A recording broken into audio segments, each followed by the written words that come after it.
স্বীকার করছি যে একটু দীর্ঘ বিরতিতে হয়ে গেছে। তার কারণ হচ্ছে যে গত সপ্তাহে আমরা কয়েকজন একটু ঢাকার বাইরে থাকার কারণে এটা পেরে উঠিনি। আমরা বেশ কিছু প্রস্তুতির পর্ব সম্পন্ন করেছি, আরও কিছু প্রস্তুতি পর্ব চলমান আছে।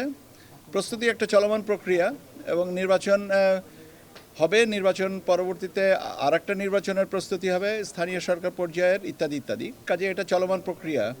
এই প্রক্রিয়ার ধারাবাহিকতায় আমাদের এই মুহূর্তে যেটা বলার আপনাদের কাছে যে আমরা স্থানীয় পর্যবেক্ষকদের বিষয়ে যে আমরা বিজ্ঞপ্তি দিয়েছিলাম সেটার সূত্রে আমি আপনাদেরকে আন্তরিকভাবে ধন্যবাদ জানাবো প্রথমেই যে আপনারা আমাদেরকে বেশ ভালো অর্থবহ তথ্য দিয়েছেন বিভিন্ন অর্গানাইজেশন সম্পর্কে এবং এতে করে যাচাই বাছাইয়ের মাধ্যমে আমরা প্রকৃত অবজারভারদেরকেই চিহ্নিত করতে পারবো যাদের দিয়ে আমরা একটা ভালো অবজারভেশন পাবো। কাজেই আপনার একটা আপনার ধন্যবাদ আমাদের কাছ থেকে পেতে পারেন এবং আমি এটা আপনাদেরকে নিশ্চিত করছি। রাজনৈতিক দলের নিবন্ধনের ব্যাপারে আপনারা জানেন যে আমরা কিছু রাজনৈতিক দল প্রধানত 12টা দলের ব্যাপারে অতিরিক্ত তথ্যানুসন্ধান করার জন্য মাঠ পর্যায়ে আমরা আমাদের কর্মকর্তাদেরকে নিয়োজিত করেছি। কিছু তথ্য আমরা সচিবালয়ে করা হচ্ছে এবং প্রাসঙ্গিক ক্রমে আর তারই ধারাবাহিকতায় কিছু মাঠ পর্যায় থেকেও তথ্য নিতে হচ্ছে। কাজে এটা এখন যদি বলি যে কিছু সচিবালয় এবং কিছু মাঠ পর্যায়ে, এটা আসলে না বলে পুরোটাই বলা যেতে পারে যে সচিবালয় এবং মাঠ পর্যায়ে দুটা মিলিয়ে এই তথ্যানুসন্ধান করা হচ্ছে এবং আমরা আশা করছি আগামী সপ্তাহে এটার একটা সমাধানে আসতে পারবো এবং অবস্থানটাকে ক্লিয়ার করব। আপনারা জানেন যে আমরা অংশীজনদের সাথে বিভিন্ন পর্যায়ে আলোচনা করেছি এবং আলোচনা পদ্ধতিতে চলমান আছে।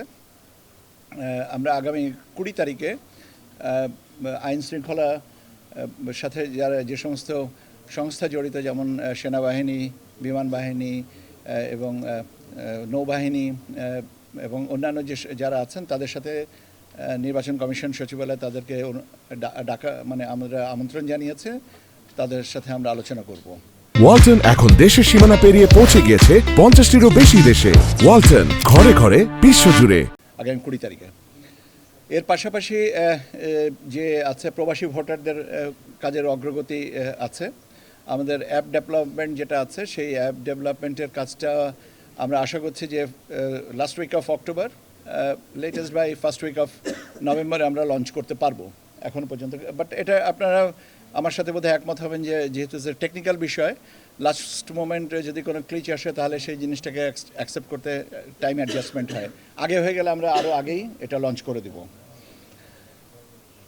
আমাদের নির্বাচনী যে সমস্ত দ্রব্যাদি মালামাল এগুলোর আমাদের ফেব্রুয়ারির নির্বাচনকে টার্গেট করে যে প্রস্তুতি আছে, কাজে আমরা ফেব্রুয়ারিতে নির্বাচন হবে এবং সেই নির্বাচনের ধারাবাহিকতায় আমরা আমাদের যে সমস্ত নির্বাচনী সামগ্রী দরকার সেগুলো আমাদের সংগ্রহে এসে পৌঁছেছে। কাজে ওই ব্যাপারে আমরা বলতে পারি যে আমাদের স্যাচুরেশন লেভেল আছে।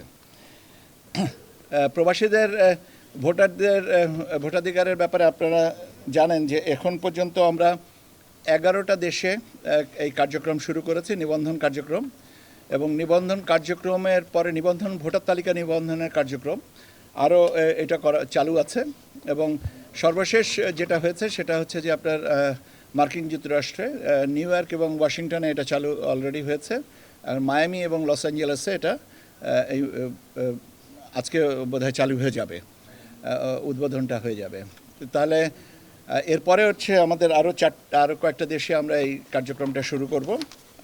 তবে এই নির্বাচনের মধ্যে কতটুকু তাদেরকে অন্তর্ভুক্ত করা যাবে এটা একটু প্রশ্নসাধ্য, কেননা একটা পদ্ধতিতে আমাদের পররাষ্ট্র মন্ত্রণালয়ের সাথে কোঅর্ডিনেট করে একটা কারিগরি দল পাঠিয়ে তারপরে সিস্টেমটাকে স্ট্যাবলিশ করে সেন্সিটাইজ করার পরে, সেন্সিটাইজ বলতে আমি বোঝাচ্ছি স্থানীয় যে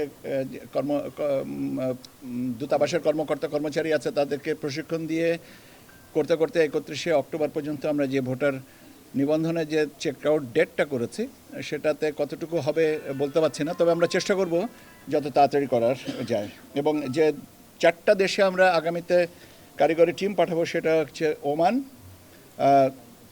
দক্ষিণ আফ্রিকা, মালদ্বীপ এবং জর্ডান। আর আমরা এর অতিরিক্ত আরও 4টা দেশের সম্মতি পেয়েছি পররাষ্ট্র মন্ত্রণালয়ের মাধ্যমে, সেটা হচ্ছে বাহরাইন, সিঙ্গাপুর, ফ্রান্স এবং স্পেন। এটা করলে আমাদের টোটাল কান্ট্রি কভার্ড হবে 19টা।